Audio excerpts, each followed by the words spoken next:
बिस्मिल्लाहिर्रहमानिर्रहीम। इब्तदा है अल्लाह पाक दे बाबरकत नाम तो जो रहमान भी है रहीम भी है। बाद अज करोड़ों दुरूदो सलाम नबी सल्लल्लाहु अलैहि वसल्लम की ज़ात मुबारक। अवामी फनकार अवामी शायर लाला नज़ीर अहमद साजिद जनाब तुहाडी खिदमत चंद इसलाही नज़मां लैके हाज़र है। मुलाजा फरमाओ कि बुरे बंदे दी महफिल नालों कल्लिया वक्त लंघाना चंगा। बुरे बंदे दी महफिल नालों कल्लिया वक्त लंघाना चंगा। सब तो वड्डी हिकमत इहो खादे उतू नहीं खाना चंगा। ते जिन्हों अपना यार बनाइए उन्होंने नहीं तड़फाना चंगा। बाहर दे बेली बाहर ही रखिए घर विच नहीं लै जाना चंगा। सेहत का एक राज मैं दसा सुबह नूं उठ नहाना चंगा। ते खबरे सज्जन मजबूर होवे सज्जन नूं नहीं अजमाना चंगा।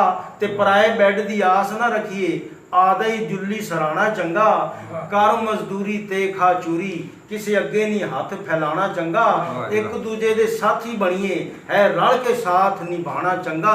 जेड़े हरफ कदूरता पावन उन्हां हरफां नूं यार मिटाना चंगा। जान बुझ के गलती कदे ना करिए पीछे होंदा नहीं पछताना चंगा। साजिद हमेशा हासे वंडिए होंदा किसे नूं नहीं रोआना चंगा।